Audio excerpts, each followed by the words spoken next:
अभी जीव कांड में दोनों प्रसंग आए हैं, उसमें नित्य निगोद से भी निकलते हैं ऐसा भी कहा गया, लेकिन मुख्य रूप से ऐसा कहा जाता है कि नित्य निगोद का अर्थ होता है जहाँ पर नित्य जीव वहाँ पर रहते हैं, इसलिए उनको नित्य निगोद कहते हैं। लेकिन इतर निगोद से भी निकलने का, व्यवहार राशि में आने का विधान के बारे में कहा गया। निगोद भी जो है अपने जीवकांड में दिया है, भाव कलंक सुपूरा, जिनके अंदर ऐसे संकलित और कलंकित भाव हमेशा बने रहते हैं और उसके कारण से निगोद पर्याय को भी नाम उच्चंती, वे कभी उस पर्याय से मुक्त नहीं होते। अर्थात पहली बात वहाँ से निकलने पाते की बात नहीं है, क्योंकि वहाँ ऐसे परिणाम होते हैं कि वहाँ से निकलने का प्रयास क्या, उनके भाव ही नहीं होते, उनके परिणाम ऐसे संकलित रहते हैं जिसके कारण से वे वहीं के वहीं जन्म मरण करते रहते हैं, वहीं एक श्वास में 8-10 बार, छोटे मोटे नहीं, उसमें छोटे लब्ध पर्याप्तक आदि जीवों की वर्णन भी किया है, लेकिन निगोदिया जीवों की दशा यही है। तो उसको अपन विधान से देखा जाए तो इतर निगोद से निकाल करके स्थावर काय में लाना, स्थावर काय से फिर त्रस काय में आना, त्रस काय से फिर धीरे धीरे धीरे धीरे विकास उनका पंचेंद्रीय पर्याय तक, जैसे कि भरत चक्रवर्ती के जीवों के बारे में कहा जाता है पुत्रों के कि 923 जो पुत्र थे वे इतर निगोद से निकल करके किजाई के पर्याय में आए। एक विधान ये भी मिलता है, एक मत तो ये मिलता कि सीधे निगोद से निकले और सीधे पुत्रों का सद्भाव हुआ, ऐसा भी एक मत मिलता है। तो देखो आचार्यों के मत हैं, उसमें अपना है कि मुख्य रूप से जीवकांड में तो नित्य निगोद से भी 923 आदि बोका नाम अपने व्यवहार राशि से 608 जीव आदि ऐसे निकलने का जो व्यवहार आदि राशि में आने के विधान किया गया है। तो आगम का सिद्धांत है, उसको श्रद्धांत को श्रद्धान का विषय बनाओ, जो परिणाम है अच्छे हैं, कम से कम जितने जीव निकले तो कम से कम उनके अंदर के परिणामों में विकास हो, प्रसादी पर्याय में आए, उनका अपने हाथ में तो हो, ऐसे भाव अच्छे ध्यान का विषय बनाना चाहिए कि देखो कितने जीव हैं, निगोद में अनंत जीव पड़े हुए हैं, वहीं उनका जन्म मरण चल रहा है। उस समय ऐसा चिंतन करते, ध्यान करके अपने आप को ऐसा भाव बनाना चाहिए, ध्यान करना चाहिए कि कम से कम अपन उन जीवों में नहीं है, वहाँ से तो निकल हो सकता हम भी निगोद से निकले होंगे, है ना, निगोद से निकल करके आए होंगे, त्रस पर्याय में आएंगे, चलो अच्छा है, और वो भाग्य कि इस भाव में हमारे अच्छे परिणाम हो गए, आज व्रत संयम के मार्ग पर चलने का भाव हो गया, और इससे निश्चित है कि अच्छे से हमारे व्रत संयम का पालन होता रहेगा तो हमारी दुर्गति नहीं होगी।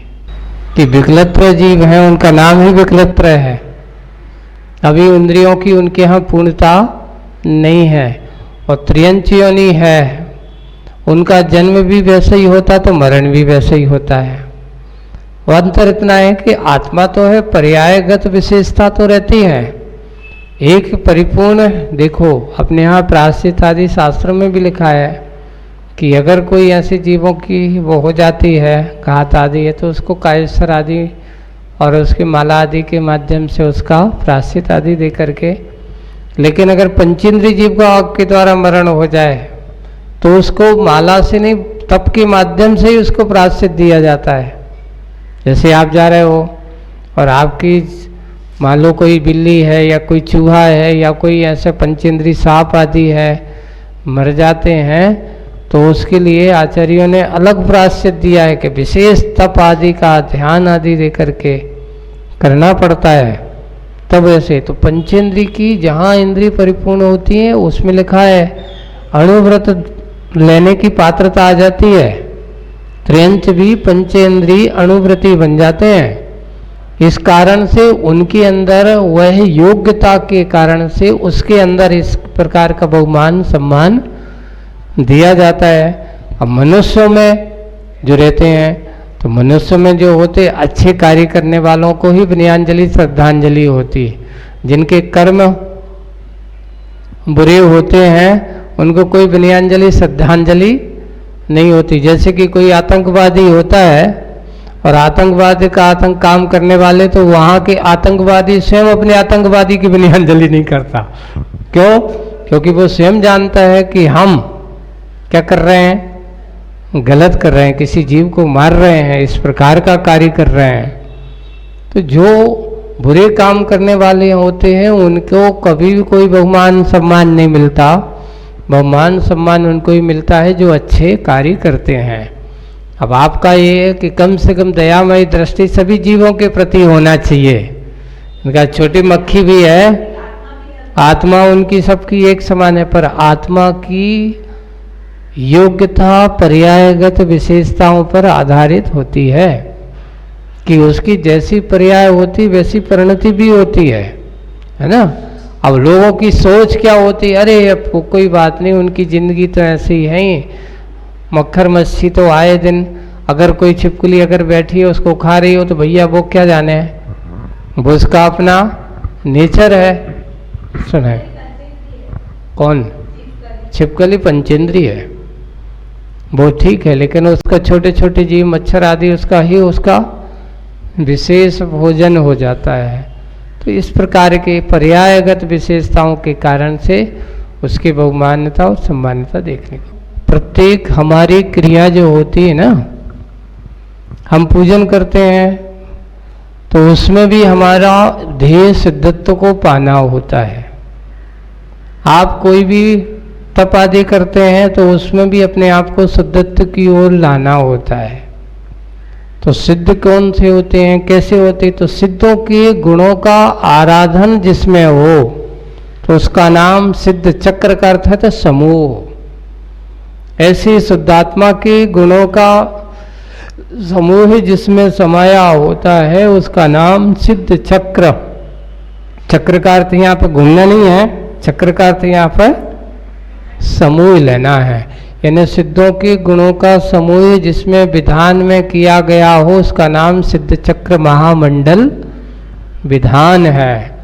अब आया इसका महात्म्य क्या है, तो इसके महात्म्य के बारे में तो ये लिखा है कि उदाहरण के रूप में अपन को मैना सुंदरी का, मैना का उदाहरण मिलता ही है कि जिसने भक्ति भाव से मुनिराज ने कहा कि देख तेरे कर्म का उदय ऐसा है, तुझे कोड़ीपति के साथ तुम्हारा पिता ने विवाह किया, ये भी तुम्हारे कर्म का उदय था। अब एक काम करो, इसको ठीक करना है तो तुम्हें किसी के पास जाने की जरूरत नहीं है, तुम तो सिद्ध भगवान की आराधना करो, सिद्ध चक्र विधान करो, है ना। सिद्ध चक्र विधान करके और अच्छे से भक्ति करोगे, सभी उनको लिए उन जितने भी हैं उनको भी उस सिद्ध चक्र विधान की भक्ति सुनाओ, उनके लिए गंधोदक उनके माथे पर लगाते हैं और उसी का प्रभाव ये होता है कि सिद्ध चक्र की महिमा करने की जरूरत क्या है। वैसे भी लिखा है कि श्रावक के पास अगर धन संपत्ति है, पैसा कमाया है, तो उन्होंने कहा अपने जीवन काल में उस पैसे का सदुपयोग करना है तो बन सके तो अच्छा जिनालय बनाओ, है ना, जिनबिंब स्थापित करो और पंचकल्याणक आदि प्रतिष्ठा कराओ, उसमें लिखा है।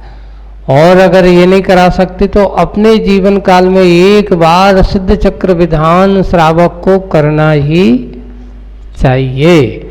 इससे क्या होता है, उसके विशेष रूप से इस मनुष्य पर्याय का सबसे श्रेष्ठ कार्य माना गया है, सबसे श्रेष्ठ कार्य माना गया है। और ये सब मिलकर के कार्य करते हैं तो इससे उसके अंदर की विशुद्धि और शुद्धि विशेष रूप से बढ़ती है। पूरे परिवार के साथ अच्छी भक्ति के साथ करते हैं। तो हम जैसे शादी विवाह में सबको बुलाते हैं, ऐसे ही अपन पुण्य के कार्य में भी, राग के कार्य के, पाप के कार्य में तो सबको इकट्ठा कर लेते हैं, लेकिन पुण्य के कार्य में भी तो हमें ऐसा ही इकट्ठा करना चाहिए। ये इसलिए ऐसे आयोजन भी अगर करो तो अपनी संपत्ति का सदुपयोग कर सकते हो, इसलिए इसका महत्व बहुत है। सबसे पहले दुर्गति का नाशक भी होता है, आपके परिणाम में निर्मलता लायक भी होता है। ये कार्य हमें करते रहना चाहिए। आप लोगों को यहाँ अभिषेक चल रहा है, आप वहीं बैठे बैठे देख रहे हो, यहाँ पूजन भी चल रही है। पूजन करना जरूरी है आप लोगों को, है ना। पूजन करना जरूरी है क्योंकि विनय जिनेंद्र भगवान की पूजा के श्रावक का कर्तव्य पूरा नहीं होता। तो अपन को अच्छे से भगवान की पूजा करना परम आवश्यक है।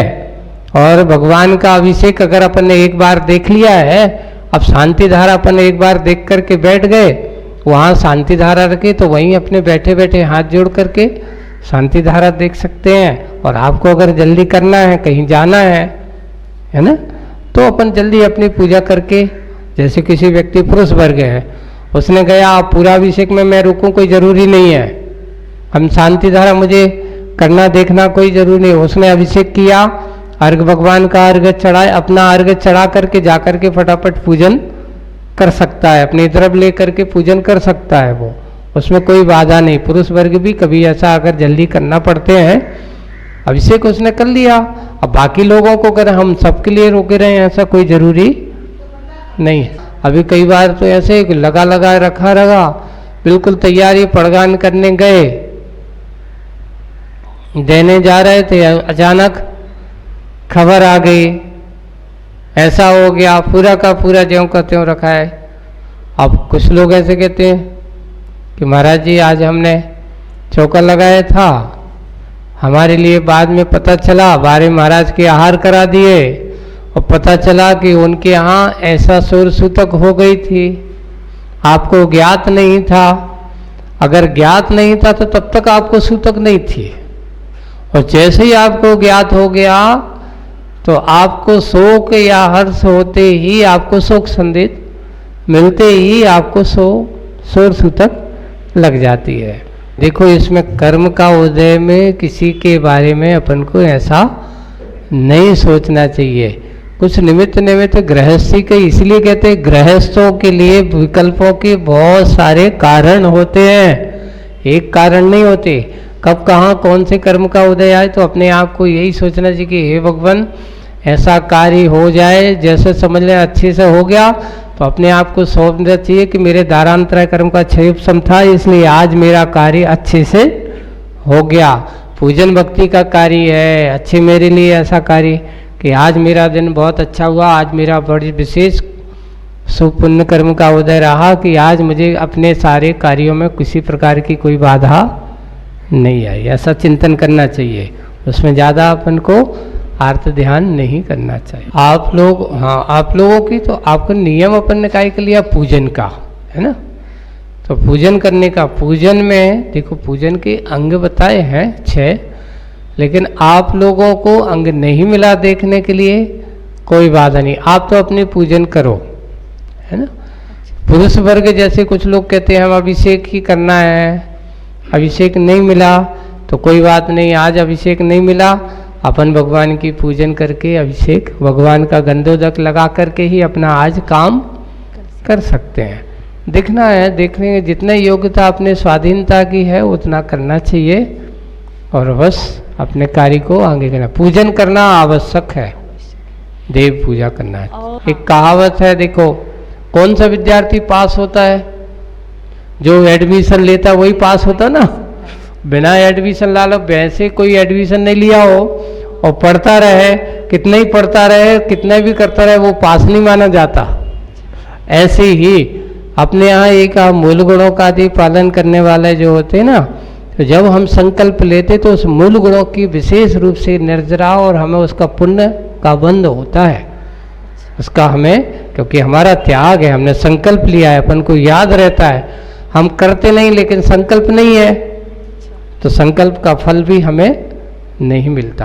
करते भी रहें तो उसका फल बिना एडमिशन के, जैसे शिक्षा का कोई अस्तित्व नहीं होता ना, वैसे ही बिना नियम के कोई उसका फल भी नहीं होता। बिल्कुल सबका अलग अलग होता है। ऐसा नहीं कि उसके जो पात्र जिनकी विशेषता जो रहती है उसके हिसाब से उसको पुण्य भी, जिसकी उसकी जैसी जैसी विशुद्धि, जैसी जैसी भक्ति रहेगी उस भक्ति के अनुसार उसका पुण्य का भी संचय वैसे ही होगा।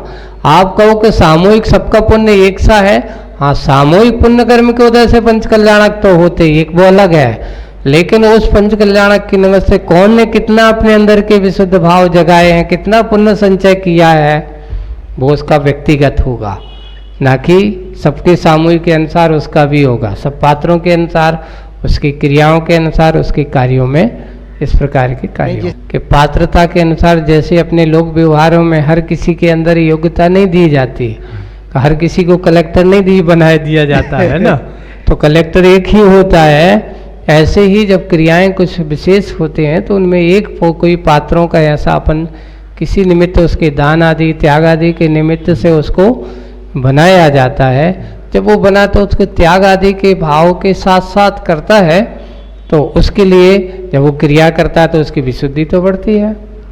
कि कभी भी ऐसी साइकोलॉजी बनाना नहीं चाहिए, और उसको तो ये सोचना चाहिए कि हमारा कार्य हमें ऐसा करने का भाव हुआ है, हमारा इतना ही योग्य था, आपने हमारी भूमिका हमें कितना दान करना है, हमारी जितने अंदर की योग्यता है उसको करना है।